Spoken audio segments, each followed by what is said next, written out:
Sure. Okay.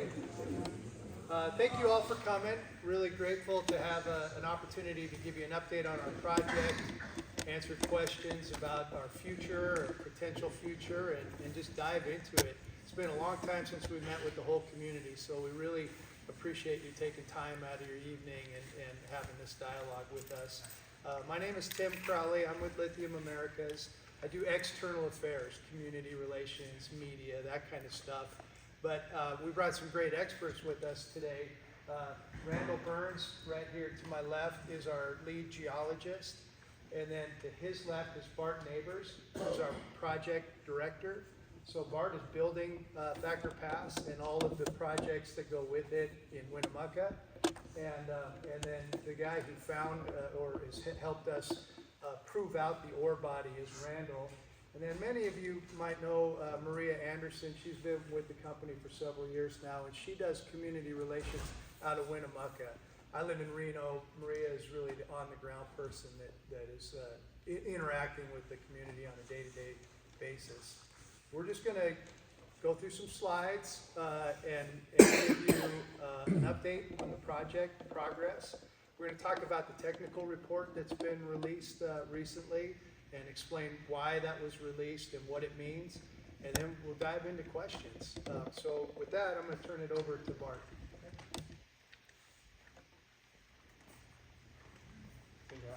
Oh yeah, do you need somebody help you with that, or? I think I'm good. All right. So thank you. As Tim said, my name's Bart Neighbors. I'm the project director for Lithium Americas. And I'm going to cover the project status, as Tim said, out here. Overall, not just where we're at with construction, but where we're at with engineering and procuring equipment, etc. I'll talk to you a little bit about the workforce hub in Winnemucca. We'll talk briefly about the construction workforce and what that looks like as we ramp up into We can't hear me. Can you speak up a little, Bart? Hello? How's that? Speak up. We're all old. I'm old too. Down here. I'm old too. I'll just yell at you like I'm yelling at my 3 grandkids. So, can you guys hear me okay? That's better, Bart. Okay. And then lastly, give you an update on the school that we'll be building out here later on in the next couple of years.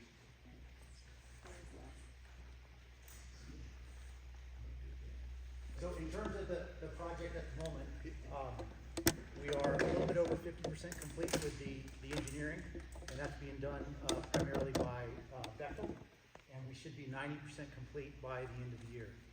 So that's our target at the moment. We're well on track for that. In fact, this is a couple weeks old. We're actually at about 57% complete right now. Procurement is about 30% complete. We've committed right around $375 million worth of equipment so far. That's about 30% complete. It's a little over half of our equipment, but we still have a lot of bulks to buy as well, piping and cable and things like that. But in terms of equipment, we bought over half of the equipment so far, and that does include local and regional suppliers. For example, at the workforce hub, we're getting precast concrete units from Humboldt Ready Mix. We're getting the pump pieces that the modules will sit on from Orovada Building Supply. There's a whole host of others, but we are doing our best to try and support the local suppliers. And then in terms of recent major project awards that we made, probably the biggest one is in Winnemucca, which is for the workforce hub, and that's with Target Hospitality. They're actually going to help us. Some of you may have seen in Winnemucca all those white boxes that we have. Well, that's actually the building blocks of what will ultimately be the camp, or the workforce hub as we call it. And Target Hospitality is going to help us put all those together, and then they'll be the entity that actually runs that as a hotel for us for the duration of the construction. And then coming up very quickly, actually since this was put together, we have awarded the busing contract that will be taking the workforce from Winnemucca out to the site. And then we have some other big ones coming up, tanks, and the other big one coming up is the structural and mechanical piping. And these are big packages, $60, $70 million contracts to give you a size of the scale. And then out at the site, we're just about 85% complete with the major process civil work, and we should be starting concrete for the actual process facilities in May. So that's just kind of a very brief update on what's going on with the design and where we are relative to construction.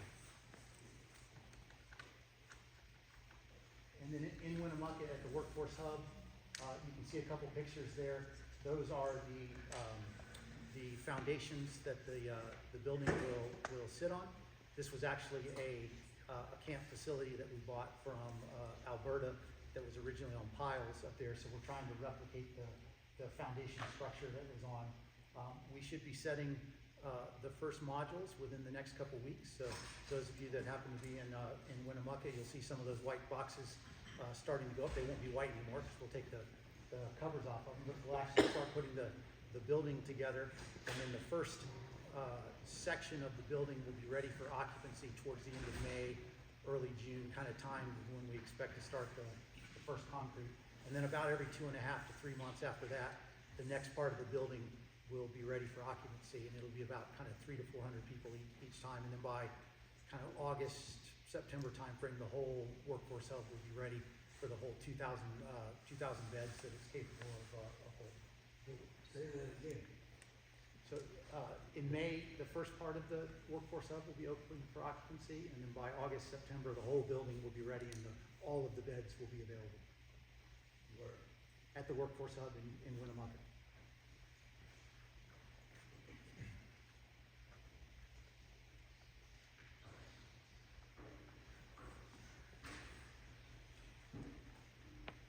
And speaking of the workforce, this just gives you an idea of the labor and how they're going to mobilize. I won't ask you guys all to read that, I know it's hard to see, but basically we will peak right around 2,000 workers, kind of third quarter, early fourth quarter of 2026, so next year. So you can see we're here right now, so just starting the ramp up of the personnel at site. So actually the first union craft workforce showed up 2 weeks ago, and they'll slowly be increasing as we get ready to start concrete construction in May.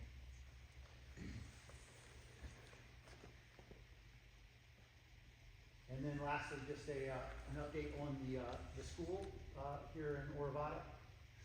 So we've got 2 design firms that we're having do the preliminary design, and whoever presents the best design, we're going to select that firm to go and do the detailed design and ultimately select the construction contractor that will build the school.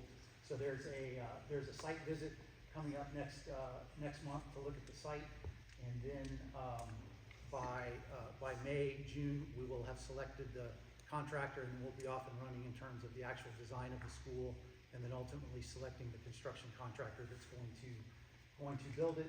And then by summer of 2027, the school should be ready for move-in and occupancy. So that's all I had, Tim, on the. Okay, we're gonna roll into talk on this technical report that we put out that shows the potential for expansion, and I will turn it over to Randall. Just roll the wheel. Hello, some of you may remember me or not. I've been on the project since 2016. I was working out there in 2017, 18 quite a bit on the previous tech report, and ultimately what we went through in our EIS and permitting process at that time. And I know there's been lots of questions. Why did we update the tech report? Why did it grow so much? So forth. And I'm hoping to answer this, and any questions after, I'll take. To start with, when the court ruled on our permits and the appeal, we had a remand issue. Basically, we had to prove that there's lithium under the waste rock facilities and things like that. So it was required that we do additional drilling. In addition, that meant our permits were valid and active, and we need to do additional drilling just in places we would know we put infrastructure, like the buildings and things, before concrete would go in. So we'd go out there, we started drilling. Since the drill rig's out there, I was provided budget to kind of further explore the area. We knew the lithium's pretty laterally continuous. And once all that work was completed, we're obligated to communicate that result to the stock market, the investors. And that's what the tech report is. Took us about a year to synthesize the data, get it into a plan, and do a model. And the output of that was the resource produced. We were mentioning that we can't sit on the data. At the same time, we can't communicate it to the public before it's published. So that's, we can't communicate the results to the general public until the results are formally published and filed with the SEC. And so that's kind of why, you know, it came out suddenly, so to speak. Going to the resource itself, you know, it published, we, you know, doubled the mine life from 40 years to 85. We doubled the production from 80,000 tons a year to 160,000 tons a year. The schedule says, you know, by year 4, we're in full production, going for 70 years. I want to emphasize, this is an investor report.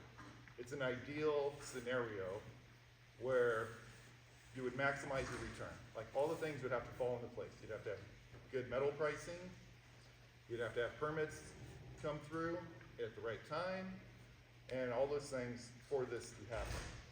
But in reality, that's not what we're gonna build, because that's, while that is the maximum return on investment, there's a lot of uncertainties in that. Permitting risk. You know, phase 1 and 2 are permitted, but 3 and 4 are not. That would require another EIS review, you know, as far as groundwater, waste rock placement, backfill placement, and reagent haulage, things like that. The timing, likewise, will change. Currently, lithium prices are, for the history, kind of low at the moment. It's still, as far as metal market concerned, you know, above our break-even amount.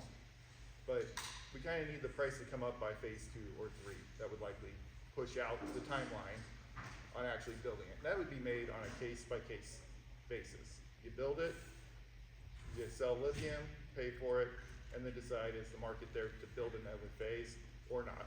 It's just the economics of it. And as mentioned, only phase 1 and 2 are permitted. So going into 3 or 4 would start that process again, which would again be community involvement. It would be the BLM process for commentary and so forth. And I believe there was one issue about the road design that got published in there. We had to put a cost in on moving the highway, so to speak. We do plan on backfilling any pit we do dig, but we weren't allowed to say we're putting a road over backfill until we had geotechnical data on that backfill, which we've yet to do. So we had to draw an absurdly long roundabout road just for costing, but that would never get built. That's really what I have there. Okay. So that's just to give you a little bit of background, but we know you're here to ask questions, so let's dive into questions and see what's on your mind. Yes, ma'am. I just had a question about the school. So when the two designs, you mentioned that they're going to develop two designs and then they're going to pick the best one. So who is going to be in charge of picking? Like, will those two designs, can they be brought to the community and let us have some input on which one we think would work best for our community? Is it like the school board who's going to be picking the best one? Who ultimately decides which is the best one for the community? Yeah, it's a good question. Right now, our primary stakeholder is the superintendent of the school board, and so we would ask them to then reach out to the community to get the input that they need. But we're happy to engage at whatever level to make sure that the ultimate design is, you know, maximizes the community's input into it. And by the way, they've taken, you've seen, I know you've seen the concept. It's not a start over. It's take this concept, flesh it out a little bit more, be creative. Let's see who has the most efficient, creative way of getting the building that has already been conceptualized by many people in this room. And then they'll select a contractor to actually do the detailed engineering, for one of the two to do all the details. Where the outlets go and Yeah. the things are. Right. Yes, ma'am. Is the construction starting on the school dependent on the board making their final investment decision? It is, yeah. I want to highlight that in our previous meetings, you told us the construction of the school would start when the Department of Energy loan closed Yeah, and when the construction of the mine site started. yeah, okay.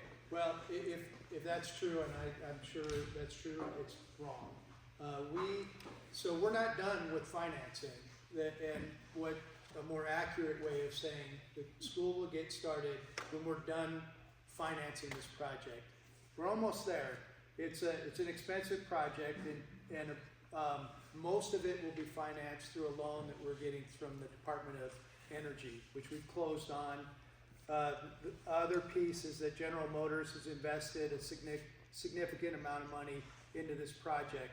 We still need to raise a little bit more money. We're working on that right now. And once that's raised, we'll move forward with the school. But our board has said, you know, I'm making these numbers up, just to be clear. If we had raised half of the money that we need to build Thacker Pass, our board would never say, and didn't say, okay, start ordering the equipment that Bart talked about, start moving dirt. There's a point where we raised more and more and more, and they said, I know we're not fully financed, but we're confident enough that we're gonna get it all, that let's start moving on this project, because we're way, way, way behind. So we have taken the risk of putting money out there despite not having all of our financing done. The school, we can't take that risk on, because hypothetically, if something goes wrong and we have to mothball this project and shrink our company down, we would not want to be halfway through that school and say, no, we got to stop at this point. We could theoretically stop Thacker Pass, go to a shell company, work on getting the financing done, and move forward. So until we're fully financed, we cannot move forward on the school. I do want to iterate, if we did that, the BLM has our bond money already in their hands for reclamation. Yeah. So, Okay, so one more question with that. What else is dependent on that board's decision? What else are you not gonna start until the board makes that decision? We have commitments to the Fort McDermott tribe that won't commence until we're done with financing. So you guys will take the risk for yourself, but you're not taking the risk on the community Well, project? because we can't look you in the eye and have a building half built and say, we couldn't get that last piece of financing, sorry, we're gonna come back when we do, and who knows what increment of time. When do you expect the board to make that decision? Cause that keeps getting pushed out further and further. Well, I tell you what, there's nobody in this room who's antsier than we are. We want to move forward as fast as we possibly can. That's indisputable. And soon. Yes, sir. I thought that the school being built was also a condition of getting the Department of Energy loan. At one point when we were meeting, we were told that was a condition, that you weren't gonna be able to back out of the school because it was part of the Department of Energy loan, that was all together. So No, in order to fact- get that, In fact, none of the DOE money is going to that school. We have to finance that The separately. money's not going to it, but isn't part of your process for applying for that has to do with your, you know, like your social impacts and stuff. You guys have a section where you have to kind of prove yourself as a community company. It is not a condition of the loan. Yes, ma'am. Okay, so, I'm concerned about the water. I know you guys are talking about, you know, you want pivots, you're gonna drill all these wells and everything. Well, a lot of us people in here, that is our livelihood, so if, I mean, you come in and take all the water, why build a school? We're not gonna be here. We're not gonna have our kids here. Yeah, I totally appreciate that question, and we cannot pump more water than we're pumping today unless there's a willing seller for that water. There are no additional water rights. There are no new water rights to be acquired in the Quinn River Basin. So it would have to require somebody selling us water. If we don't find a willing seller, we cannot expand. I think none of us sell. So there will not be a phase 3 or 4 if you can't buy the water. Yep, that's right. And right now you don't know where those wells are gonna be because you don't know where the water's gonna come from. That's right. Do you have enough water now to do Phase one, we're very close to having all the financing that we need. We have all the water that we need for phase one. And even phase two is still hypothetical. Phase two has been permitted, but we have not financed phase two. All we are doing right now is phase one, and we have a plan. You know, it's important to have a plan and have a vision for the future. And so we have a plan and a possibility that this thing will be a very, very multi-decade project. But the market has to align with what we'd like to do. Permitting, which includes all of you in this room, has to align, and we have to get through permitting. And financing has to align, and that's tied to the market as well. So there's a lot of hypothetical about the future, but phase one for us is economically viable, and it's a 40-year project, just phase one. So we're moving forward with phase one. Yes, ma'am. Why don't you stick with that until you find out that your process, which is novel and has not been in production anywhere, works? Okay, we will. Because then, at least you have basis for asking people to buy your stock. Gene, we won't. Your process, I have read this process, I have read the metallurgy on it a long time ago. And I know how much molten sulfur, and I have talked to my brother, and you know, when we added it all up and it's 1.7 million ton, if you go to full expansion, it's going to have to come up there. And you're gonna wait till phase 4 to put in a railroad? The road will be done, our road will be worn out by then.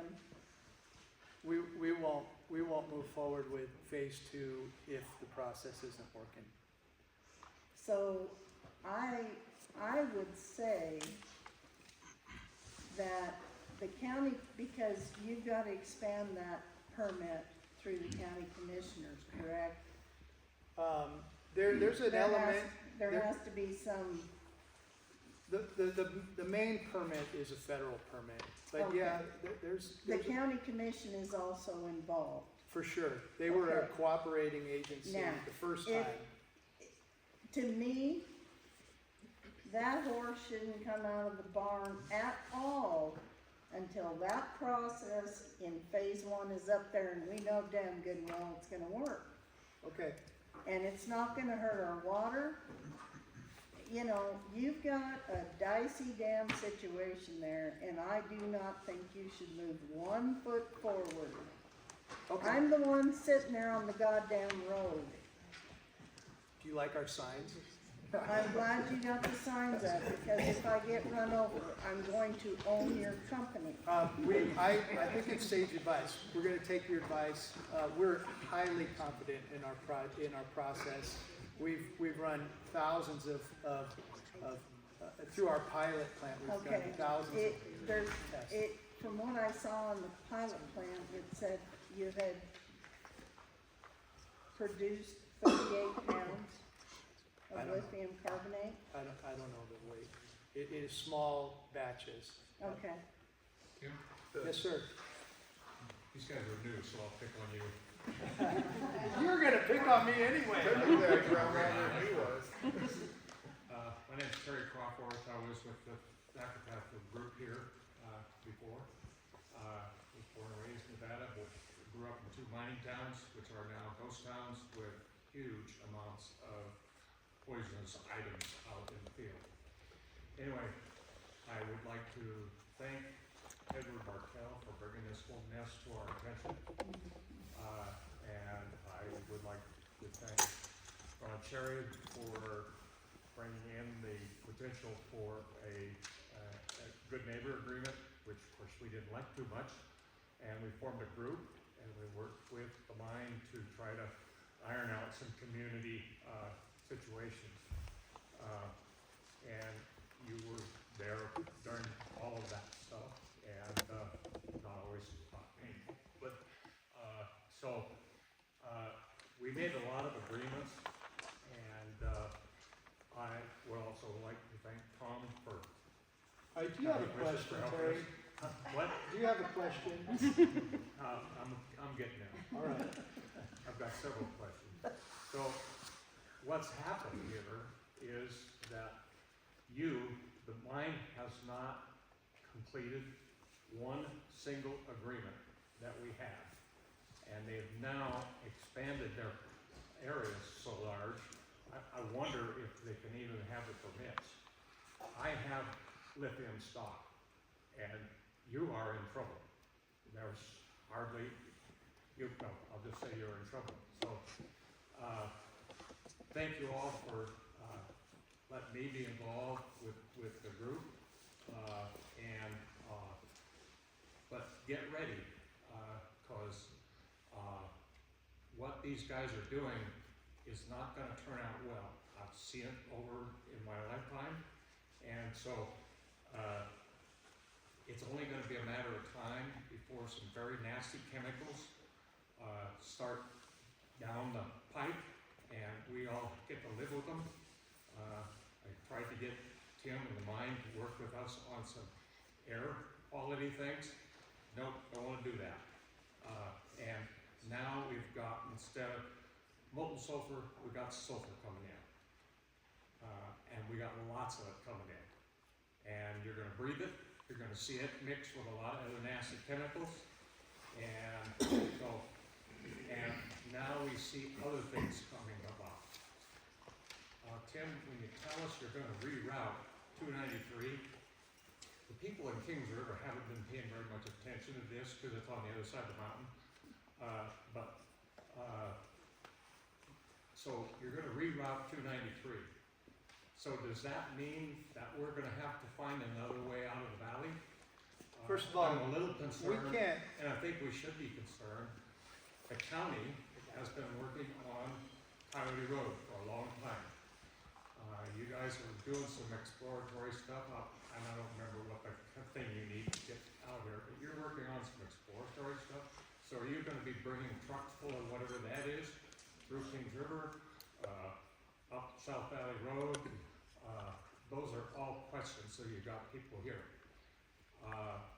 We stood in this room and on a field trip and talked about not putting a road, a intersection on the top of Thacker Pass. People were coming up over that in the morning, sun in their face, etc. And lo and behold, you guys put a road right there. We also talked about when you bought Lyman Youngberg's place, we talked about with the county about making that road a county road and getting your guys to maintain it. County would not do that. Now you're going to close it. No, we're not. Well, That's that's the word. That's the word.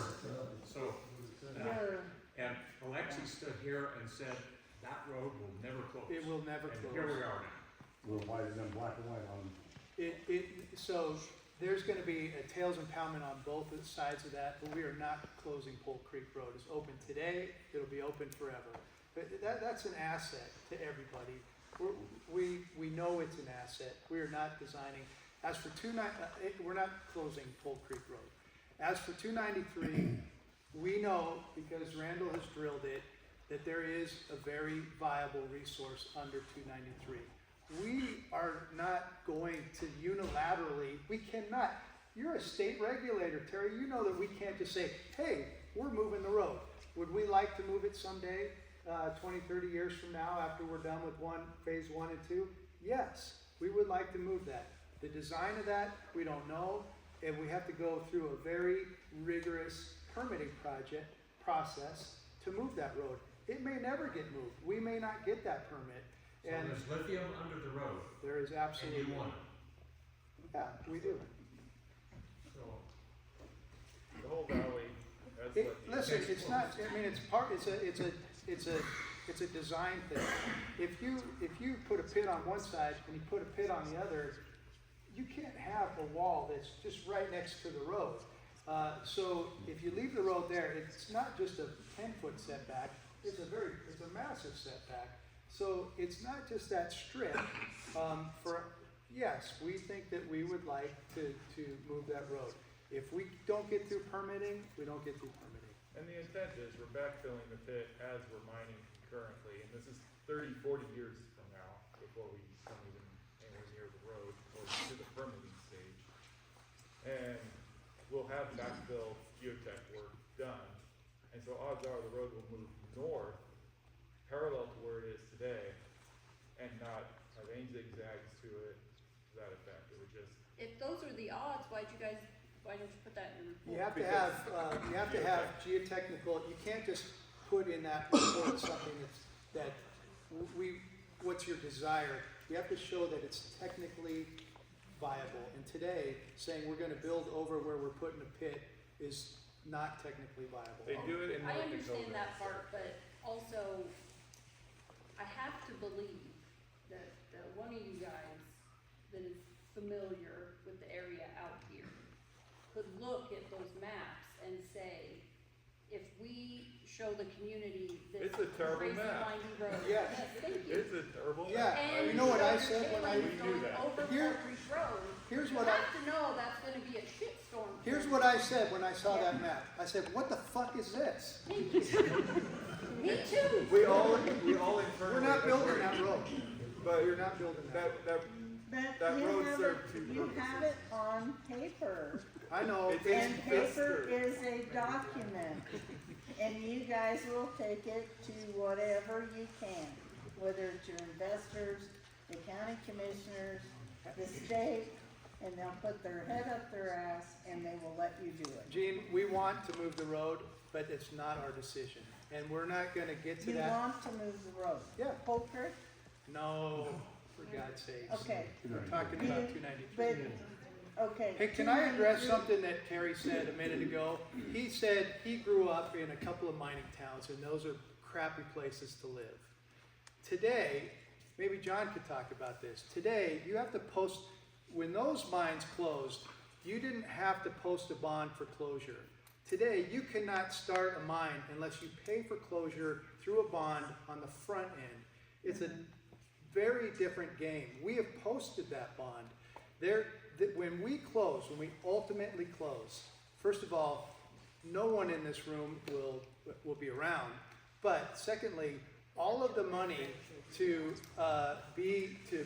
take out the buildings, the concrete, to recontour, to revegetate, to reseed, that money is paid for on the front end of the project. If you're gonna paint a picture that predates 1989, it's a different era. There's a different era. Tim, does that bond cover phase 1, 2, 3, 4, 5? Covers phase 1. We can't do phase 2 until we bond for phase 2. Can't build phase 3 until you bond for phase 3. Mr. Bartel. How much is that bond? From what I've seen, it was woefully insignificant in terms of, you're gonna be hauling just enormous amounts of sulfur out there and then just dumping it when you're done with it, on public lands, which has kind of never been done before in Nevada. And so how much is that bond, and is that actually going to cover us if you guys go broke? I don't know the amount. We don't set the amount. The state and the feds. It's in your set that technical amount. report, If you know the amount, say it. 137 million. Okay, $137 I think million. that's what I saw. it gets revisited every 5 years, and they rejigger that, because taking an estimate on a mine that's got a 40-year mine life is hard, right? And chances that it isn't accurate there are odds that it isn't accurate. You don't know what things are gonna cost in 40 years, so every 5 years they take another look at it. If they decided that they've underestimated, we have to increase our payment to the bond. Theoretically, if we've overpaid, then they're gonna refund some. I've never seen that happen. Yes, ma'am. I want to circle back to the school. When we first started this, we were told that when the mine started construction, they would simultaneously build the schools. Yeah. That's what we were told. Now we're being told that we're not funded. When we started this, we had 2 phases. Now there's 5. How many phases have to be funded before you start the school? One, and if we've misled you, it was probably me, and I apologize sincerely. We're excited about building that school. We got a calendar for building the school. We're moving forward on building that school, and we hope it's an asset that is really good for this community. Okay. This guy over here. Yes, Clay. Back to the water a little bit, and I know a lot of this is a long ways out and kind of speculative at this point. But obviously there's gonna be a lot of concerns about that amount of farm ground possibly being, bought up to use the water rights. That impact on what the character of this community is gonna look like, that's gonna be significant, and a concern for a lot of people here. But in the short term, have you guys put in place a plan for reclamation of that ground as it's dried up? Have we come up with a plan to get that reseeded, get that put into something where it doesn't just turn into dust and weeds? Yeah, we do have a plan. I can't speak to it, the technical part of it. We have leased Rancho Lithia to a farmer who is going to reseed it. Okay. I don't know, the rest of the water is coming from Lloyd, and I'm not sure. Well, hopefully, we've just set that precedent so that if you do start tightening up ground as you go along and that starts to get dried up, that that's just something that continues to happen because, we're talking about 4,000 acres of farm ground here. That's a third of what's here, and so it's gonna change looks of things if we get to this stage. Yeah. And then the other thing that I did see in this report was that there was conversation about trying to get it so you could utilize water rights in Kings River Valley. Is that correct? The aspect of that is the hydrologic basin divide gets right in the west end of the pit. The west end of the pit never gets into the water table. It just doesn't. You hit the volcanic tuff, we don't need to mine any deeper than volcanic tuff. There's no water we actually intersect there. But what we do find is we had to get water rights so we can water the roads and stuff on that side. Just to be able to put water over there. Okay, so you're not actually looking for anything for the milling process as far as buying water rights out of Kings River Valley and what we're using for that? There's nothing on the table today saying that we're doing that. I mean, if we're going out for phases 3, 4, that's a whole permitting, a willing seller, whole 9 yards discussion.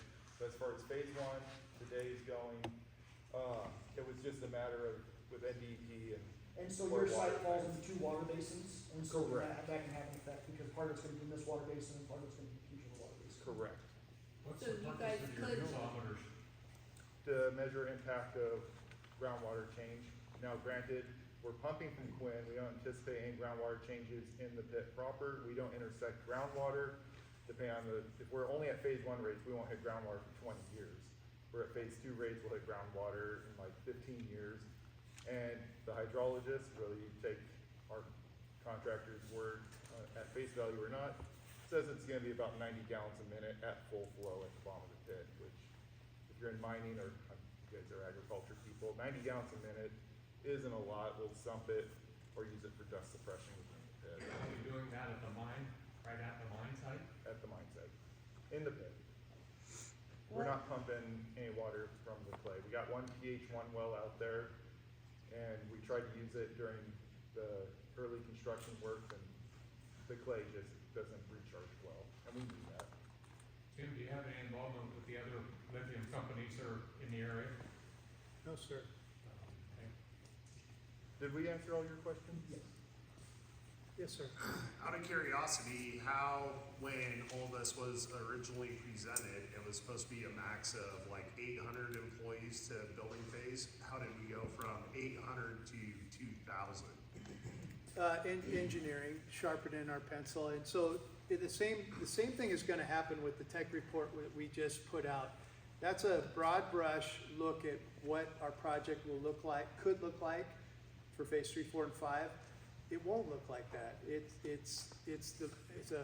So we put out a feasibility report on phase 1 years ago, and as you do your detailed engineering and as you get closer, all of that changes, and because you get smarter about what it takes, how you're gonna get the project done, and so we know now that we've designed it, the design has changed tremendously through the course of us putting the project together. It's just an evolution. So, and then another quick question, with your guys' $350 million that you spent, how much has Humboldt County received in taxable income or tax revenue? The tax payment will be paid on delivery. So what we've done with that 350 is get those orders in, because all the things that we've ordered are long lead time pieces of equipment. So we had to get that going, or that would just keep delaying the project. And then the sales tax component will be paid when they're received. So that flow, whatever the county's percent is of sales tax, I don't know that off the top of my head. Maybe Don, do you know? 6.385. That will come when we take delivery. Did I hear you asking the accountants for that number when it comes in? Yeah, we're trying to put together a reporting system so that I don't stumble over that question, because it's a really important one, and it's one we want to be able to say, hey, look, this is how, now you're starting to feel the impacts, and so we're trying to put an accounting system in that accounts for the timing, so I don't say, oh, you're going to get 6% of that because we just spent $300 million, and then it takes another year for that to come in. We want all that to be automatic. So what's the price of lithium right now, your lithium carbonate? Is it go by the ton, by the pound? There's no market price. I mean, there's no spot price like gold, but it's somewhere between $10,000 and $15,000 a ton. Okay, because I can find it when I look. Those are privately negotiated contracts. So is gold. No, it's sold on the London Metal Exchange. Yeah. Question to the project manager. What happens when the bridge goes out and that highway is not gonna take? And you guys are gonna be impacted also. This 293 isn't gonna take what you're doing to it. Mm-mm. And that bridge is older than probably anybody in this room. So, do you have any plans to do anything with 293, rather than just the highway department chip seal every 3 years, and there's lots of cows and antelope and deer and things running What are you doing about the open range? You guys are supposed Are to we be gonna do fencing. anything? Yeah, so we have done traffic studies, so we understand the impact of the volume of the truck traffic that will be going down there. Like you just said, 3 years. Phase 1 will be done in 3 years. So then any responsibility for the road maintenance, we'd have to share that from our operational cost. It wouldn't be a project cost. We are looking at multiple mitigations for the open range areas, both in terms of, what could be done with some additional fencing, for example, what can be done to reduce traffic at night. So we're doing multiple things there to try and address that. And every heavy load, every wide load has to be permitted. And that permit is in place. Don, correct me if I misstate something. He comes from Public Works. It takes into account heights. Are you gonna clear everything from a height standpoint? And bridges. Are you gonna clear every bridge? That's what the permit is for. There's a whole nother enterprise on the other side of the mountain that won't get their hay out of there when that road goes. Yeah. So, Mr. Bartel.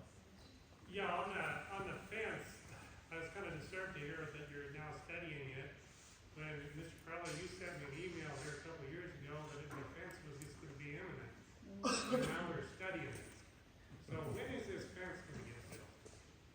Which fence are you talking The about? fence on the For highway, the so open there are range. 2,000 workers that are going out there, don't plowing the cows all the time. I'll have to follow up and find out what the status is of, is that what everybody wants? They want us to fence off? We've already discussed it, that's not old news, Tim.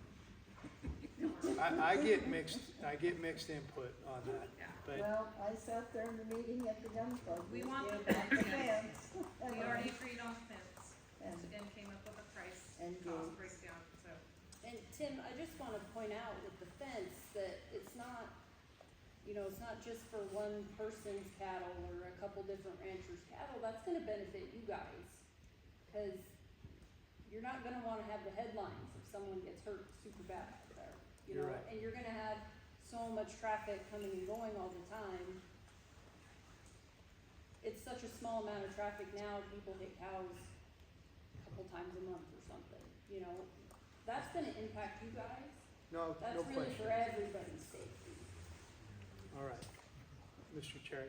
Yeah, Tim, 3 years ago, we were where we are today, and so we put together a community group to work with you. We feel right now like that community group is the mine is trying to make that community group pretty much irrelevant, because this new project with 5 phases now, we had no idea. You took everybody by surprise with that. Now we're hearing the school, we're still thinking about it. The fence, we're still thinking about it. We got a lot of work to do. We've worked through all this, Tim, and we've asked you to put it in writing, all this stuff, so we see new people coming in. They don't know what we've discussed. You won't put it in writing. So every time we have to start all over. It just makes you kind of look like a bunch of lads. Put it bluntly. I appreciate that. As for the technical report, that's insider information. To say that we're potentially gonna grow, we can't tell people that until we publish it to the entire world, because we're a publicly traded company. We cannot do that. Could you have told us the day that you published it to go ahead and take a look? Yes. Can we at least have that? Yeah, we What's could. the first rule of our working group? I don't know, tell me. No secrets, Well, no there, surprises. yeah, but, if it's insider information, if it's materially No, valued, we understand that. Okay. We get that. Clay's right. I should have called you the day. All we need is an email that says, hey, we released a new technical report so that we're ready, so that when And we show up in maybe- this room, these people aren't all looking at us. Listen, like, Part of what are you that, doing? you could have explained some of this, all right, appropriately. I'm at fault, but I'm telling you, we've asked for meetings with the community group. We've asked for them. And they've been pushed, and they've been pushed, and they've been pushed. Is that our fault? Yes. I'll take, we're willing to talk to everybody. We don't have to be here today. We don't have to do the community group. We want to do this stuff. We want to have a dialogue, an open dialogue. We're going to tell you what we can tell you. We're not going to tell you the things we legally cannot tell you. And my memory sucks. I'm 56. It's going to shit. I don't remember the details on the fence. I'll go back and get them. Why do you Put it in think writing, right yeah. No, it was in writing. No, but I don't, Cause I'll you follow have up. to get together with people Yes, and Mr. where to Martel. put gates Yeah. and blah, blah, blah. On a little bit of clarification on this, the DOE loan required community engagement to get that loan. yes. And, I think we need to all, President Trump is talking pulling the plug on some of these boondoggle projects. And we all need to call everybody we know that could possibly have some political contacts to let them know how we've been treated and how, this is being rammed through. And we're promised all these things to the community, and you get the permits, and then, oh, we forgot about the fence, oh, we're gonna push out the school. It's all just empty promises.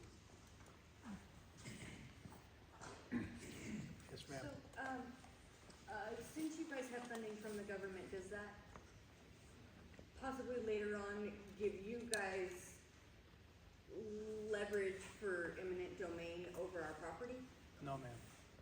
Okay. On your, Absolutely, get that in writing.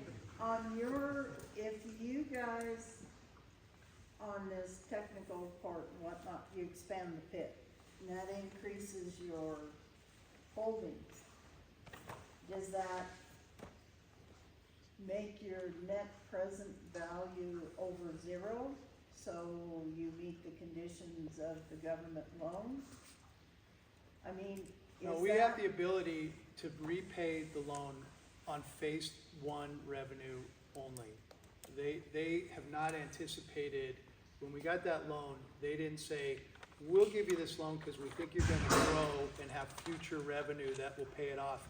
We had to stand on just this, the soundness of phase one, How long a note is that? 22 years. What's at your what interest? percent? Treasury rates on a monthly basis. So the treasury rate fluctuates. So it's roughly today, please. I don't know. I'm 4%, sorry. 5%? Right. Oh, somewhere that's in good. there. I heard you guys are paying 1%, right? Well, it could be lower. Treasury rates are, we went that route because it's inexpensive money. It's the best loan you can get out there. Everybody in this room, we all have farm service loans and all of that, but we get that. And I kinda wanna get back to the community here, and I wanna talk to Terry for a second, cause you said we haven't got anything done. And that's not true, to be fair to Lithium Americas. We got this intersection down here done. Got the sign. That wouldn't have happened without us. We got the signs. We have a commitment, not in writing, but we have a commitment. You know, I can call up Maria or Tim or anybody if I see Lithium Americas traffic on Valley Road, okay? So we have done some things. We're still working on some things. And I know you guys are taking a beating up here, okay? And I know it's a tough crowd, but I want to tell you something that's gonna be unbelievable, is that I'm your biggest fan in this room, which sounds ridiculous, but I'm one of the people that keeps telling people they're gonna build this school. We're gonna do this project right, we're gonna make this work. And you're lucky I'm the one that talks to the media about that. But I wanna make sure that I keep getting to say those good things about your company. Yeah, I appreciate that. I got a little deal. Thank you for saying It that. may be trivial, but close to what Susan said. Excuse me, I told the DOT, NDOT about getting some kind of a light illumination on the turn to Kings River Road. That's darker than inside of a pig. At this intersection here? Yes, ma'am. Okay. They said, and the lady knew exactly what I was talking about. Why can't we put a pole in the state road to illuminate that turn? You cannot see that turn at night. It's, the only thing you see is old Smokey sitting out there, and he don't show you nothing. Is that the paint? The paint needs to be brighter too, or What's that? the paint needs to be Yeah, brighter? he just wants them like over, like at the top of 140, you know, we have those lights there. Yeah. Yeah, well, you get more light off the post office than you do there. The NDOT, they just blew me off, which I never followed I was up gonna on ask you what. because I had a lot. Okay. But, that's a dangerous son of a truck, man, because there's trucks and traffic trying to go by you on 95 going north.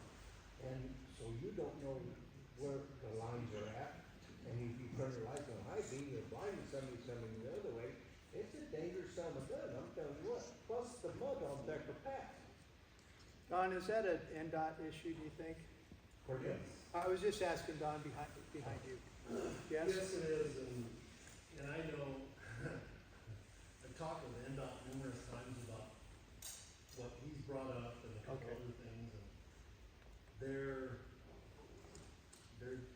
they have no money to do. They want you to spend money. So it might be worth you reaching out to All them right. if you can help out You, with that. you guys got that 5-year, tax-free deal, so it kinda affects those things a little bit, just like Tesla did. 10-story counties. They've just finally started doing work on their courthouse because they're finally getting some tax money. You know, it's an honest, We'll look Thanks. at it, and for all of you saying, he's not even taking a note, we are, we're taking. yeah, Maria's doing her thing, yeah. How much bigger is this gonna get? I'm told by drillers that the mound that the whole line comes through right off of Thacker Pass is a lithium dome. So how much bigger is the project gonna get? You got any ideas? The fact is, 85 years at a really high rate of production stays down there in the lowlands. If you want to go further out, yeah, we could probably get more out to the southeast. If you're talking raw lithium, you want to talk to the people up in Oregon, working the Oregon project, and there's lithium between Oregon and our project. We have no intention of going up on top of the mountains. There's no infrastructure there, there's springs there, there's a whole bunch of reasons not to go up there. We drop the claim, somebody else is gonna pick them up and then try and work them. And at the same time, just from an economic standpoint, the claims up there are technically an asset, but we still have 85 years here, plus potential. So no one in our lifetimes is gonna be thinking of going up north. So Kim, I got, you just blew me off on this lot. No, I didn't, You didn't. I did not, sir. We're taking a note on that, I talked to Don, we're following up on that. Tim, And, can I just say something really quick? thank you. You've got it, we did not blow you off. Danica, Wait, I just oh, want to say sorry, something. I would caution you all What's that? not to speak to this room about nobody in here is gonna be alive in 40 years. You're speaking to a community that has generational livelihood. Yeah, I've got a That's- 6-year-old daughter back here. That's 100% All fair. right. That's 100% fair. all right, I try to bring levity, he got pissed too, he's young. No, I mean, Alright. this is kind of, You know, I apologize because We're not corporate. I don't want to We're name not names, corporate. but the Piedmont mine that they're trying to permit in North Carolina has an 11-year mine life, and they're trying to push people off generational land, and that is absurd. We're, We're on public land. Our- No, I our- understand what you're talking about. our grandkids hopefully will be working at this project, so I'll be more sensitive. But Tim, we don't even know from for sure that we're gonna even need lithium 10 years from now. That's true, that's exactly right. I mean, this could be for moot because Yeah. we have Sodium sodium-based batteries, or we have some other, you know, To- Totally true. The things that we need to move forward with phase 2 is a market and funding. The things that we need for phase 3, 4, 5 is a market, funding, and permitting.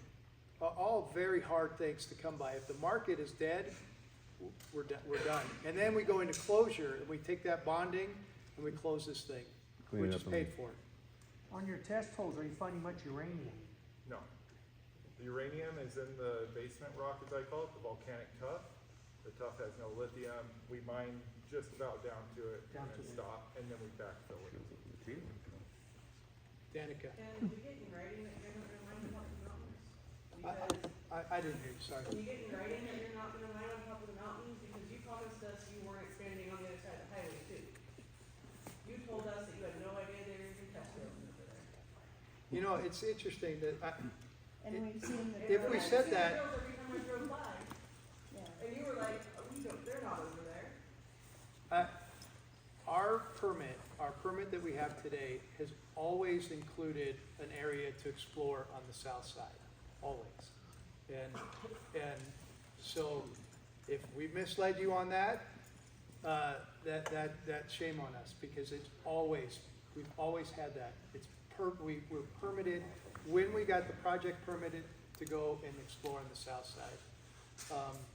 We don't think you can, build in the Montana mountains. We don't think you can get it permitted in the Montana mountains, and we have so much to focus on that, we're not looking in the Montana mountains. And you can't go below what the water level, the water table is now. It's true. And there was an article in the paper here, I can't even remember when it was, My mind's older than yours, Tim. Barely. And, no, quite a bit. And anyway, you stated in the article that when you hit that level, you would just re-permit. which We want, meant we, that you would keep going, that you would go beyond what the water table was established, which NDEP told us that would be the baseline end of it.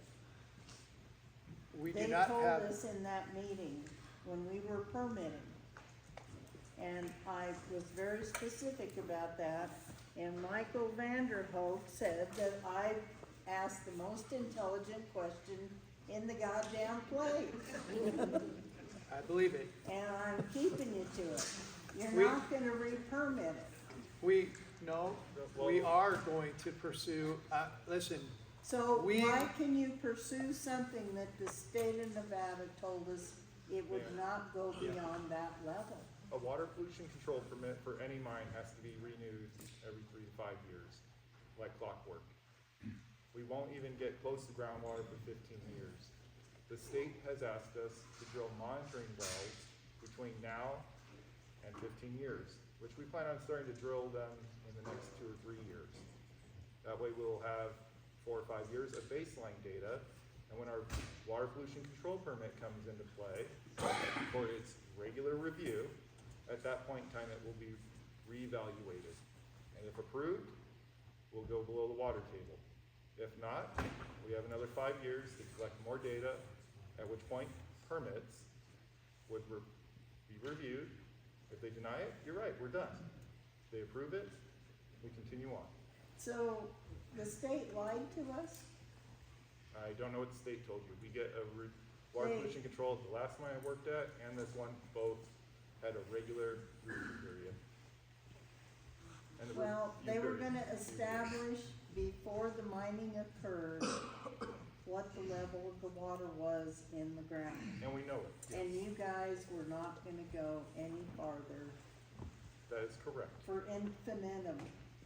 No, That was it. until we have a It's permit. the permit as written. Yeah. The permits can change. If we did nothing, If they have a better mitigation plan for the water quality problems, then the state will approve it. thank you. But they did not approve the mitigation plan, so. Yes. You were told there would be no blasting, and now you seem to be pretty happy about how that's going. It's only once or twice a year and it's always been in the plan. We will. you wanna frequently explain apply. why the Oh, delay? the blasting? Yeah. Yeah, so as part of the when the volcano was active and the lake sediments were forming, there were little cinder cone basaltic flows that flowed into the lake. So you'll mine some clay, you'll hit a horizon that's 20 feet thick of hard basaltic rock, and then you're back in the clay. And we know where those zones are, so about once, twice a year, we'll intersect one of these zones, clear off the top of the basalt, blast it, and then continue on, and it'll be about another year before we run into it again. We have had a couple of blasts where the plant pad construction pad is.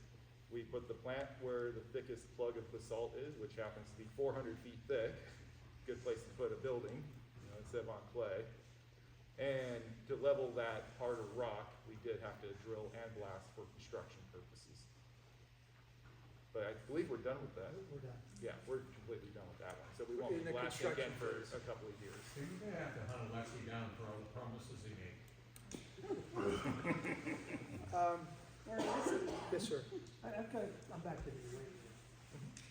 Where your open pit is now, how far down can you go until you hit uranium? It will be, where we start mining, it'll be about 200 feet-ish. That's when you'll hit the uranium. That's when we hit the volcanic tuff, Okay. which, Chevron was looking for uranium Oh, yeah. and others. And frankly, it's not that great of a uranium deposit. That's why it never became anything more than a prospect moonlight mine.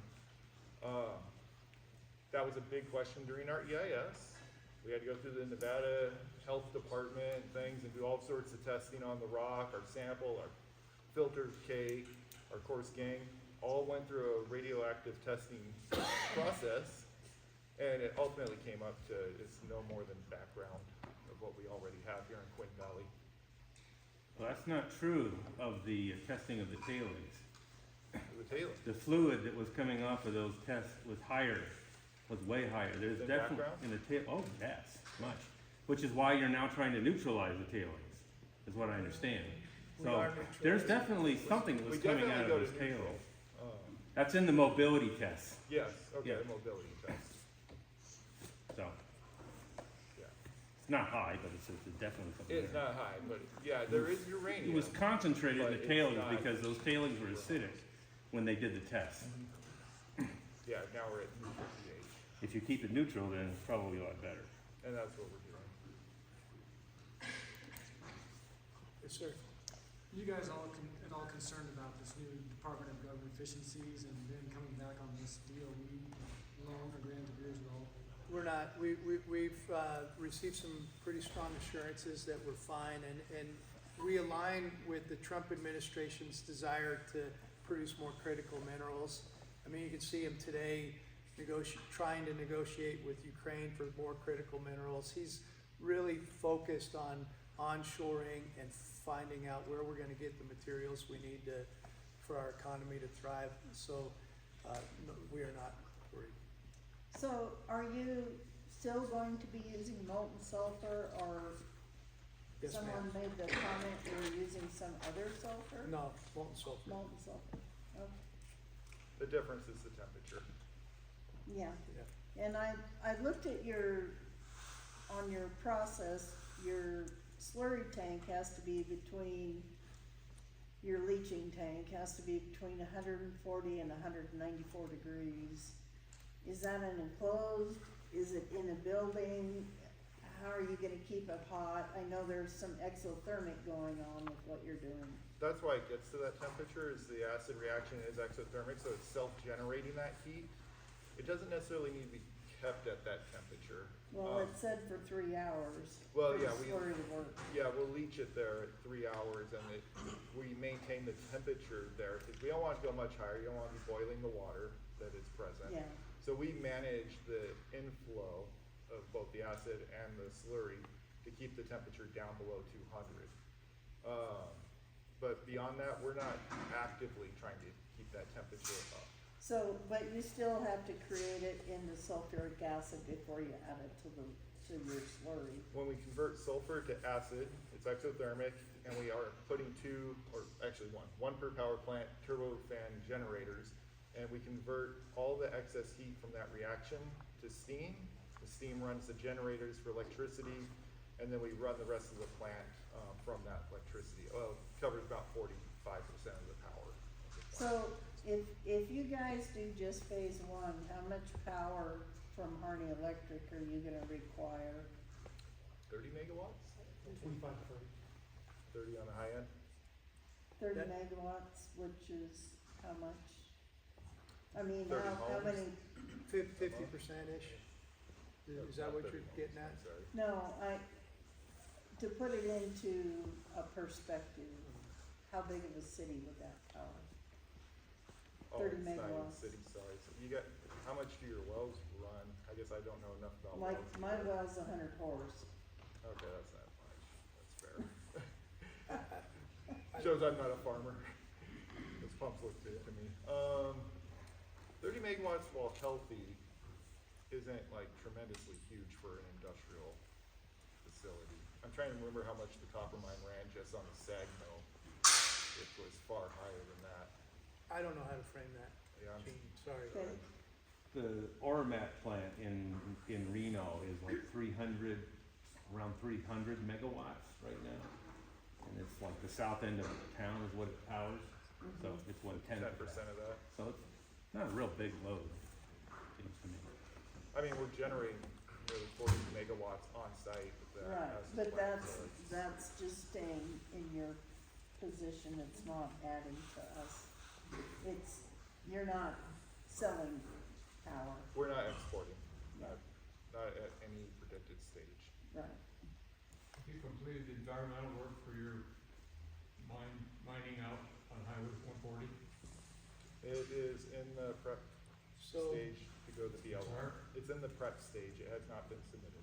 that's a lime operation. We either need to buy lime on the open market or mine it ourselves. And so we have that option. I'm I'm not sure if the decision has been made. No, it hasn't been made. We're doing baseline studies, so I mean, that's why the permits haven't gone in. We've done our bird, bat, eagle, so forth studies. We are currently, you may have seen the drill rig out there, they're putting piezometer wells in and a pumping test well to do water baseline. So we can have a season or two of baseline studies.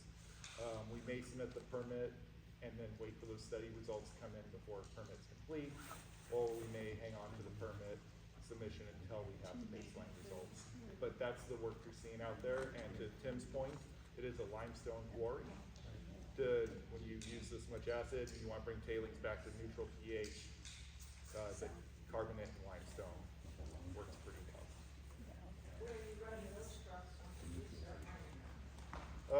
We've costed it on running down 140 and up 95. That's how we've costed it. Those trucks are gonna come one way or another, you know, if we buy it on the open market, or if we, But so, after Kings River Valley, or little tiny dirt road there, because the No. rest is mine. On the way in, now you guys have boulders. I've Right advocated, in the middle of the road, that we are now driving home in the dark, unlit, no, and if the road's I- a freaking mess. I feel you. I've advocated to stay on pavement. Fixing the problem, it's not the same thing. Yeah. We need solutions in this entire room. I've advocated staying on pavement, but we're a couple years out from someone making that decision, and it's above my pay grade.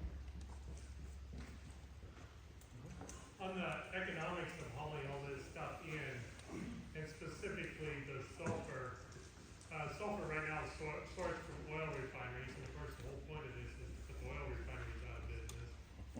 And also putting this in perspective, right now the entire United States produces roughly 8.5 million tons of sulfur. And at phase 5, you're talking using 1.2 million tons of sulfur.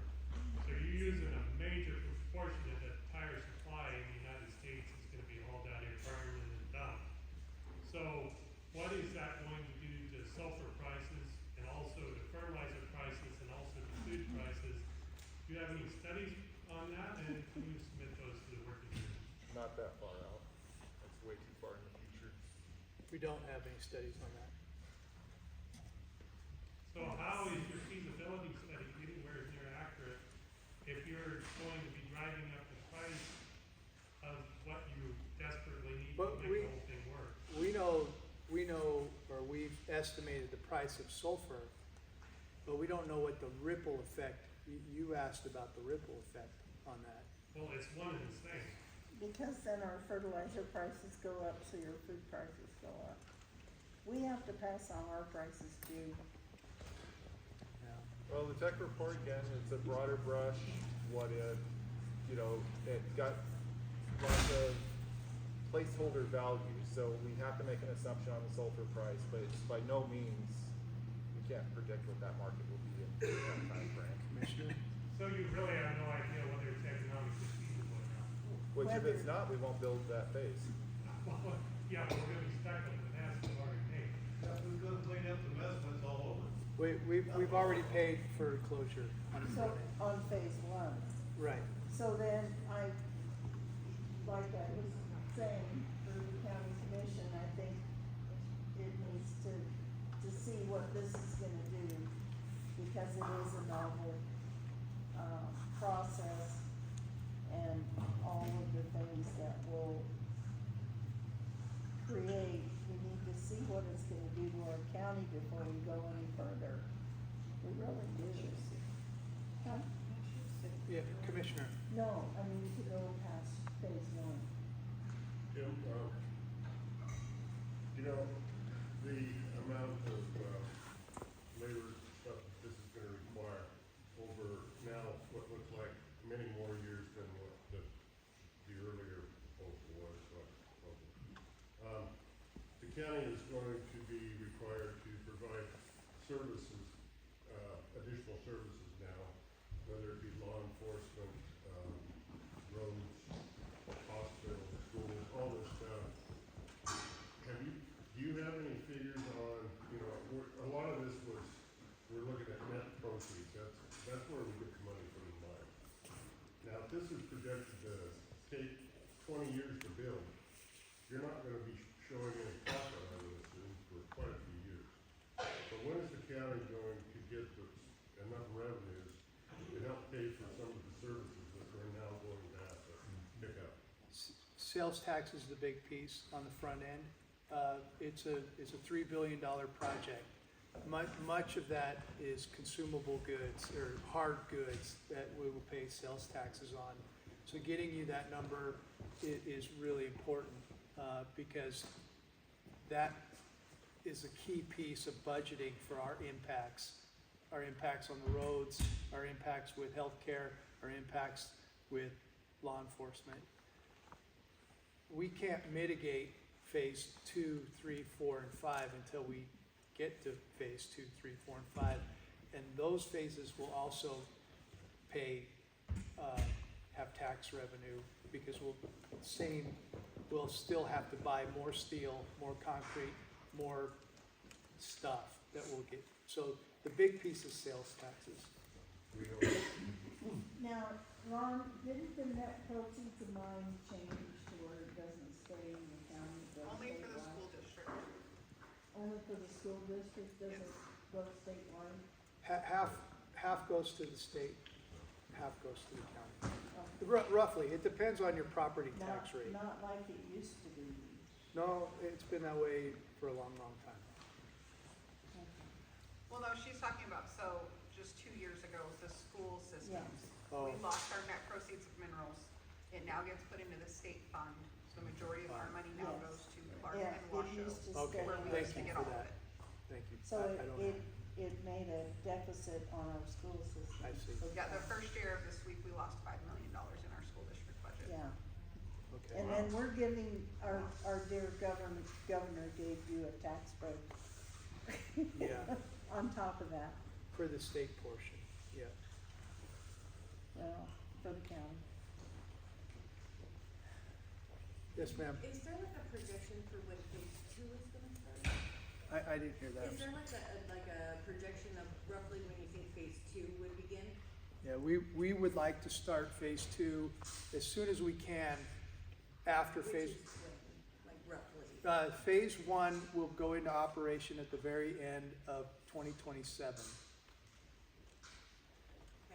And then- Our ideal is to roll right into construction on phase 2, but we don't have the financing for phase 2. And we have a lot of debt from phase 1 to pay off. So it's a function of, can we get the financing? If lithium prices triple, no problem. Lithium prices stay the same, we're gonna roll phase 1. Right. And the reason we want to roll right into it is because the infrastructure is here. Once the people are here to build phase 1. Once you send them home and it's hard to get them back. Okay, and so, with the trucks that are gonna be transporting all the raw materials, what, I guess, what raw materials are you gonna be transporting, and are they gonna be completely sealed, or is it gonna be polluting all of our crops? No, so it depends on the reagent. If it's fuel, it'll be in a tank. The sulfur will be in a tank. Limestone will be We'll in be in a. an open dump belly, trailer with a cover. Okay. What else? On this quick line, and I'm not sure how the quick line is transported, if that's open dump body or tank. I don't know on the quick line. It may be a It's gonna dry- follow it DOT may be standards for an sure, enclosed but dry tanker I'm not a on the quick transportation line. guy. It's a big belly tanker, probably. I guess, do you have a list of materials that are being transported to and from the mine? We do. Not on me, but I can get that to you if you want to leave me your contact info. I'll see that. Susan may have them, Not on me. no, but yeah. But also the companies that are gonna be hauling all of that stuff are held to, transportation and environmental standards too. Understandable. Yeah. It's gonna be contract. Makes sense, only. Yeah, but it's I- more- I mean, it's more the- since all of our fields are like It's right more- along to Right, yeah, it's Yeah. more like the volume Oh, yeah. of the traffic that's It's a good question. It's gonna be a I mean, problem. yeah. Yeah, They're yeah, I really mean, that'll affect used to this. how much money we get for the hay, or, I mean, Great question. and I guess, how far, are you guys projecting air pollution? I mean, depending on the winds, We're actually putting in one of the most, the newest sulfuric acid plant on the planet, and the scrubber system on that is exceptional. We are gonna take out virtually all of the air emissions from that plant. On the haul trucks, you know if they're tier 3 or 4? I think they're tier 3. Tier 3 emissions on the haul trucks. If you wanna look up those, they're 100-ton trucks, Caterpillar, or Komatsu, sorry, Komatsu. We So can't they, hear you. what's that? We can't hear you. Oh, I'm sorry, they're tier 3 engines on the haulage You fleet. need to explain, can you explain what that is? Just as the emissions tighten on cars, you know, the haul trucks, same deal. They have to run clean, not put too much NOx into the air, which creates smog, or soot into the air for that matter. so the transportation, we got tractors. Okay, yeah. Like, okay, So, but Tim's point, the acid pollution, plant. like, is it gonna affect the air quality, the sulfuric acid plants, yes, okay, so you virtually don't know because this is the No, first we know of July. empirically, I personally don't know and can't get you that, but we did have NDEP come and give a presentation on that. That's a question that's better focused to either our environmental people or NDEP. You can ask them, what are the emissions gonna be like? And I can connect you to both of those so that you can get the actual data. Okay. I'm happy to do that, no problem. Does this smell like rotten eggs? No. No. I'm just curious, I wasn't. Anybody's been through a tech center, never has smelled like rotten eggs, not once. And you go visit an actual acid plant, like where they mine phosphorus and stuff back east, and no. Once the mine's up and running, how many truckloads a day are you talking coming down 95? I don't wanna throw out a number and not be accurate. I can do that from time to time. So I have to get you that. We're talking quite a bit. Yes, 4 to 5 an hour. Pardon? 4 to 5 an hour on the highway. sorry. I Go know ahead. you asked us that you have said that if we have some issues, that we need to tell you about them. Yes. And I do appreciate you coming out here and getting up in front of everybody. I wanna commend you for the buses, I think that's a really good idea. But I also think you need to know, are you aware, in 1 week, there were 4 traffic stops of people going over 100 miles an hour We are. because they missed the bus? We are totally unacceptable. We're working on that right now. We need to find out who those individuals were. We know they were on our project, that part we know. We wanna know why they were driving their personal vehicles and not on the bus, and get them on the bus. The bus is the right answer, not just from, it's the right answer for a whole host of reasons. Air emissions, safety factor, traffic, all of it. We are aware of that and are working on that right now. To tie in with your question, on your latest release, you mentioned parking area for people in this area to catch the bus. Where is this parking area gonna be, and how many people do you expect to use it? Because there's no public parking area. So- It's all privately owned. Yeah. The vast majority of our workforce is gonna come from Winnemucca, and the bus, they gotta get on the bus in Winnemucca. But we are starting to employ more and more people north of here, McDermott, Fort McDermott. And so I think I'm stating this right. The idea is for that population to get to Orovada, and then we'll take them the rest of the way from there. That's a very small percentage of who we're talking about, and I don't believe we've acquired any land for They're, that. they're just parking at That's- the south tube. Well, we would have to, we would have to acquire land to do that. We wouldn't tie up, we can't Well, tie up somebody else's. There's only 3 or 4 cars or whatever that I see. Well, Who's got the busing contract? we just awarded that, diversified busing. One of your meetings, you guys own the farm, some farm ground here for the water, obviously. We do. And you were gonna put a man camp there, is that still? No, it that's didn't not gonna happen, and we're building today, right now, we're building essentially a 2,000-room hotel. It's a temporary building, it's modular, fits together like a Lego set, and it's going in on the east side. But I understand all that. Yeah, that's it, that's But it. you were talking about putting like trailer hookups. No. Trailer, not doing that, see, that's Not all, doing that's it. all, okay, I just Yep. believe. Yep. Tim, I have a question. The sulfur transfer station in Winnemucca, is money from the DOE loan paying for that, gonna pay for that construction? Do you know? No, No, it's not part of the DOE loan. Okay, thank you. Would you like to sit here some more on that? Ask Tim if they've sub-leased that. What's that? we do intend to have an operator, we do not plan to operate the transloading facility. We're gonna turn to a company that does that for a living. That's Savage. It is very unlikely to be Savage. Isn't it Iron Horse? It could be. That's what we were told. I can't until that contract's done. Oh, it's not done. I think, yeah, I think. Yeah, Iron Horse- we got told yeah. It's that. done. It's Iron Horse. You're welcome. Tim, it's recorded in the Humboldt County Recorder's Office. Okay. Yeah, it's recorded. Okay, So, we can get it through there if you want to. It is recorded, a contract with, A lease, yeah. Well, I wasn't asking about the contract, I Okay. was about the construction of the Right. facility. He said no, Right. so. Thank you. yeah.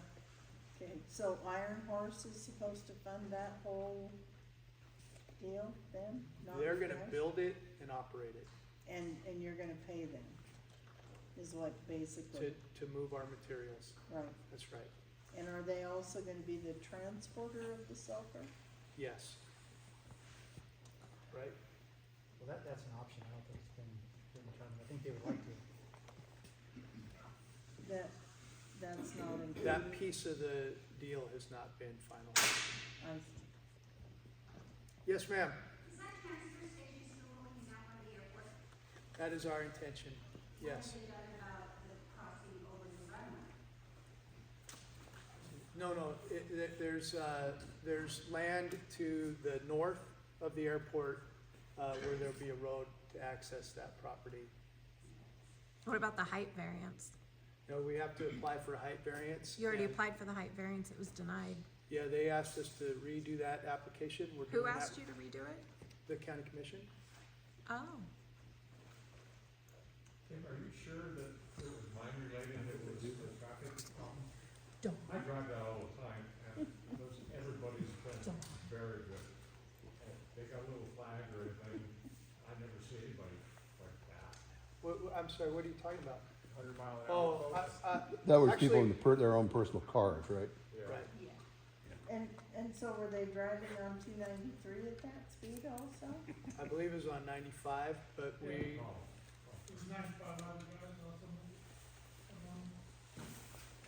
We can all agree that's completely unacceptable. yes, sir. By subcontracting that, transfer station, if there's a major spill or catches on fire in Winnemucca or some major pollution, by subcontracting that, do you escape liability for that? I'd have to look at the contract. If there is a spill, by the way the FAA and airports are run, the entire airport is scrapped, closed down permanently. That would- What else is on your mind? Rail has come up, are you considering that? Coming this way? Rail? Yes, we would like rail course, that's a big, big endeavor. It's expensive, there's right-of-way issues, there's permit issues. But yes, we think that it would be, the right answer. It's too bad it's at phase 4. Yeah, I agree with that. Well, but on their It's plans for phase 4, that's only like 10 years or something. Well, Yeah. it's an idealized return on investment. Yes, But- but permitting a railroad, I mean, Huge. how long would that take? Well, it's taken Or us 40 over years. 15 years to get this done. We've explored rail, and we know it, we could get numbers, so. Yeah, you know. Just back to the traffic issue and the speeding, can we, Maria, it just made me think, can we put at the top of our priority to get that,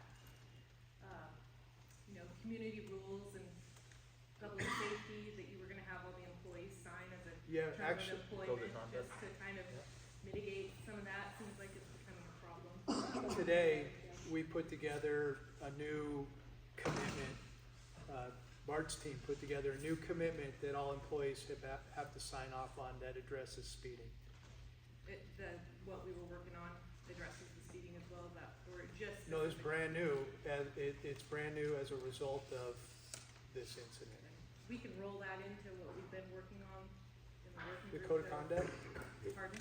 You mean the code of conduct? Yeah, I don't know that we were calling it that, but you understand what I'm. We have a code of conduct, and all employees have they have to sign the code of conduct, and it outlines behavior issues and expectations of all employees. And it is in place, and it did not address speeding, so we basically have an addendum now. Does it address the things we discussed? Do we need to merge it, I guess, knowing that you now have one, and we as a working group put one together? It does address how you behave in the community. So your code of conduct expands just off of your work site, just as the community as a whole. So you have kind of jurisdiction with your code of conduct everywhere, not just on your site. Yeah, it's how you behave as an employee or a contractor on our project. Yeah. Yes, ma'am? So if there's a problem with the driving and speeds for either your subcontractor, whoever, whatever company you trust, we report that to you? Yes, you can. Okay, because you're coming in from myself, 95 Reinhardt, down to Second and on Brown. Yeah, Is that correct? if you have any concern, you can call us. Well, okay, already, nobody's controlled the speed of the trucks that go by already. Speed limit's 35, guaranteed they're going 55 and more. You're gonna have such a combination of speed, people pulling in and out of homes and everything, nowhere to go. What's gonna help anybody's safety? Well, More law enforcement. yeah, and get them on the bus. That's really key to this solution. Get on the bus.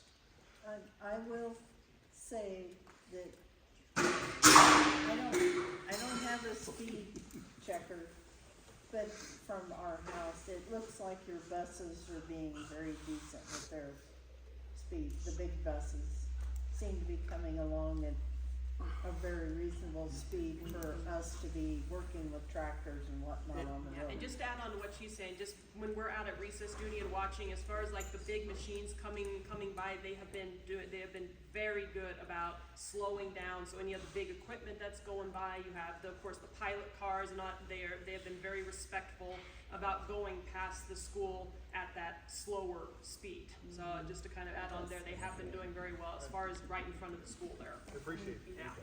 Yeah. And if they don't, you let us know. Well, But- I will say, when, I know Dave and I had called you, Dr. Johnson and I had called you at one point, because some of the contractors were driving pretty recklessly past the school, and Yeah. you addressed that issue for us, so I appreciate that. You bet. Yeah. Does your code of conduct, how is that gonna apply for like Bechtel Everybody, employees? everybody. Everything on the project? Okay. It's effectively their code, but we're all signing on. Is that how it works for the workforce hub all the way through? Yeah, well, it started off as a draft and then we updated it with some things that we wanted. That were local. And we are coming up again on season for haying and working implements coming up and down the road. And, I mean, your guys have gotta realize, we can't always dive off the road, it can be very dangerous. And you need to put that in your code of conduct, just be patient, you're not gonna, you know, if you wait 5 minutes, we'll get out of your way, but we need to get to a field. And we need to get our business done, and if we're trying to dive off with a disc or anything like that, I mean, we can wreck our equipment, we can And put nobody scratches wants on the that. road. We want a culture of safety, right? If Sure. you're late because of farming equipment, that's an acceptable answer. And there's nobody I'm more frightened of having to deal with than you. Thank You've you. been consistent. I'm glad you keep that in your mind. Good call. Yes, sir. On the reclamation costs, I think the number thrown out was like you have a bond for 150 million or something like that, to theoretically clean this up. And just kind of put this in perspective, south of Winnemucca, they put, septic tanks too close together, and that's anticipated to cost roughly $200 million to clean up that. And we are talking about like a portion of that for this massive mine out here. Say it costs $1 billion to clean it up and you guys go broke. Who picks up the difference between the 150 million and the billion? If you're unhappy with the number of bond that we're paying, take it up with the regulators or sue us. So in other words, that's not asking the question. No, that's my answer. Who is responsible for that difference if it isn't that? Does it go to the super fund? No. Not unless EPA declares it superfund. We are paying the bond amount that the regulators ask us to pay. Okay. And there's math, a bunch of complex math that goes into that, creating that number. I do think that's a valid question though, like maybe not in the sense of, you know, you guys you're bonded for 150 million and it costs 3 billion to clean up. I mean, that's a wide range, but if it's slightly higher by a factor of 10-15%, what happens then? The bond gets revisited every 5 years. So if there are issues that arise that said, we didn't notice that your septic tank is right next to your septic tank, we need to bond more for that. It gets applied at that point.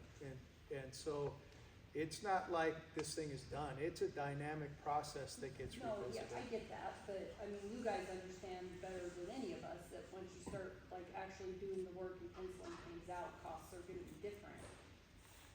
Is there a contingency for if a reclamation does cost more, assuming there's ever going to be a reclamation, because let's be honest, none of us have ever really seen a mine actually close and reclaim the whole thing around this area. Not this No. area, yeah, that's fair. But is there some kind, like, this is a higher level than this room probably, but, you know, like, what's the contingency if that reclamation cost is more than what your last permitted bonding was? I don't know. I don't know what the answer is. I'll have to go back and we'll ask that question.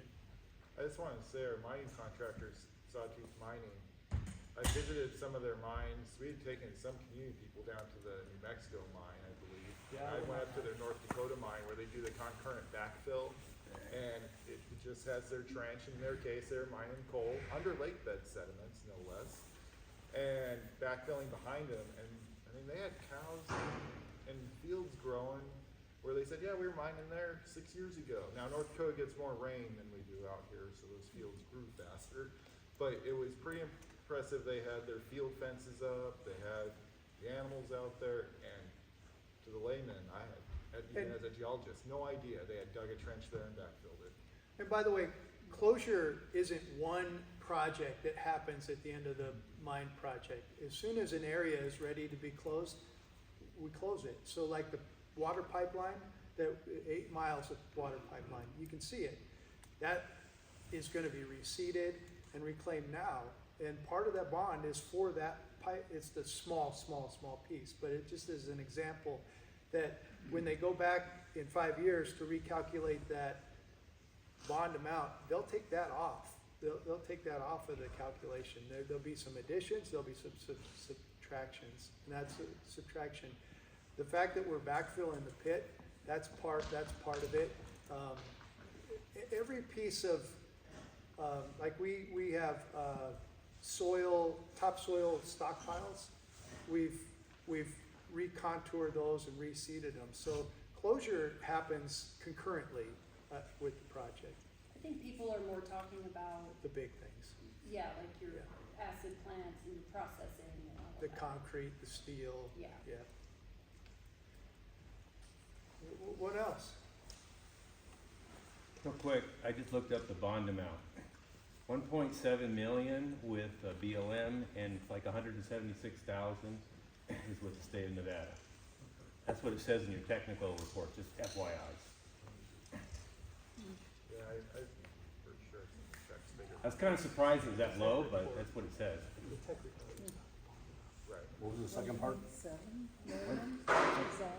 Yeah, for the BLM. So there's two separate ones. There's Right. one with the state and with BLM. So What was the amount for the state? 176,000. That's kind of low. I was so surprised it was that low. I'll check again. Maybe I'm reading it wrong, but that's what it says right here. In the tech report, Yeah, it's in the tech report. which is an estimate. Well, it shouldn't be an estimate because you've already got the bond. For phase 1, you have a bond already, don't you? Okay. Modified reclamation permit was issued. Includes earthworks construction only. Oh, I'm sorry. That's just for earthworks construction. Okay. Yeah, it wouldn't be for demo or anything like that in buildings. You might have already said it on your water. Do you have for phase 1, you've got the wells already drilled for that, or you got to drill Yeah. some more? In fact, no, we're done acquiring water and we put in the wells and the pipeline Okay, so you're all done, okay. done. Yeah. Where on site are all the chemicals and stuff that they're used gonna be?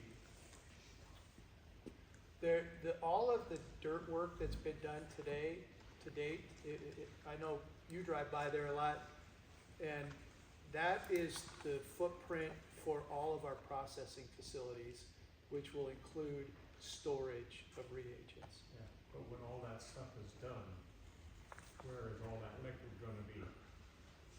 What liquid? Whatever chemicals that are sulfur and et cetera. In double containment and either tanks. Pardon? In double containment in tanks, so you'll have your On site? Yes, inside that disturbed footprint that's out there today. Okay. And will it be covered? The tanks will be tanks. The only thing I think's uncovered is the ROM pile and the limestone pile. ROM is run of mine. Run of mine, That's the ore ore. dirt. Thank you. Listen, we can always improve communication. There's no question. We could do better. We're gonna continue to try to do better. You're welcome to call us anytime. You got a question, you can call. Still got feel the same phone number? my phone number is 775-843-1345. Is that the same number I called up and yelled at you? Yeah, it is. You thought I changed it, didn't you? I'm just Don't think he saying, didn't think about it. it's in my phone already. Huh? It's Oh, been that no. number for You 15, better 20 not, years. because I'll find you. It feels like we're winding down. If there are more questions, throw them at us, but I think, let's conclude this at this point, and you tell us when you want us to come back. In the meantime, you have your working group. We'll try to continue working with the working group. Are you willing to meet up and work with any of the residents around the airport? 'Cause Yeah, we did a whole series of meetings around the airport. Well, Tim, I know that I've had a hard time getting any kind of meeting with you or actually getting you to respond back to me in person. Christina, that's because you don't treat us politely. We don't have to meet with people who are gonna treat us rudely. What did I We- do that was rude? Are you all hearing that? We don't feel that it's a healthy dialogue. If you wanna make a commitment to rebuild that, we're all in. Well, I have a lot of concerns about the airport, and I would think that even though Orovada, they have a lot to be concerned about out here, they too utilize that airport for a lot of things, and it comes down to safety, health, fire, everything for the entire county. And I think a lot of the questions have not been answered. I noticed, I didn't see Don. Did he leave? Don Polkowski. Don? He's heading to the door. Well, yeah, because Don, am I rude to you?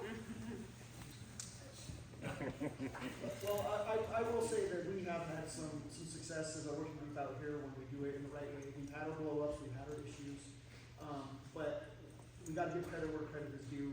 They have spent a tremendous amount of time here with us talking about things, and so, I think they are willing to do it in the right way.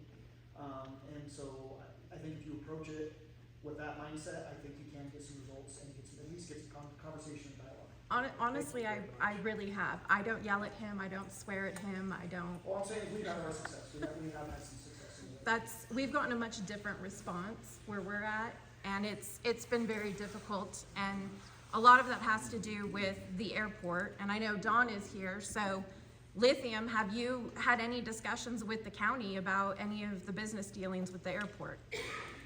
Yeah, of course we have. We try to talk to all stakeholders, and that is an issue that is important, and yeah, we are talking to them. And do you know who decided that the transloading station fit in and is acceptable, compatible use for the zoning at the airport? The county zoned that. Actually, the county never had it go to meeting, public.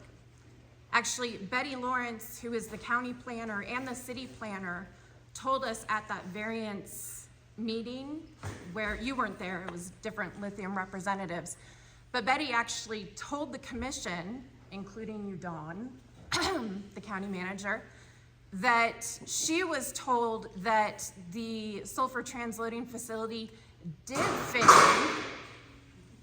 in, just so you, and when asked who told her that, she said the city.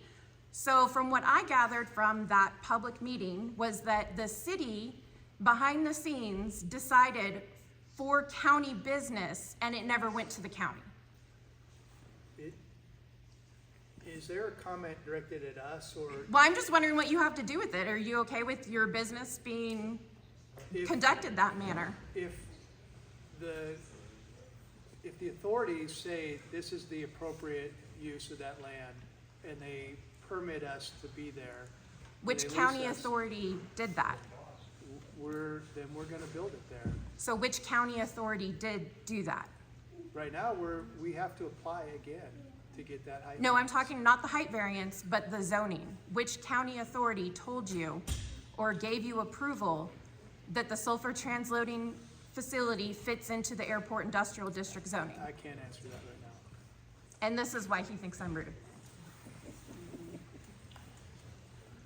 The airport comes under city and county. Thanks, everybody, appreciate it. The airport is owned by the city and the county. Yeah, Are they doing it that way? No. yeah. It's the city that's kind of. And this is why he doesn't like answering my questions, because they're serious legal questions.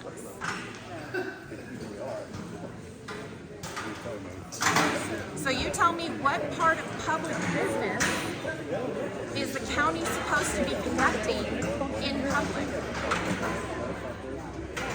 There's a big issue. Was I rude to you?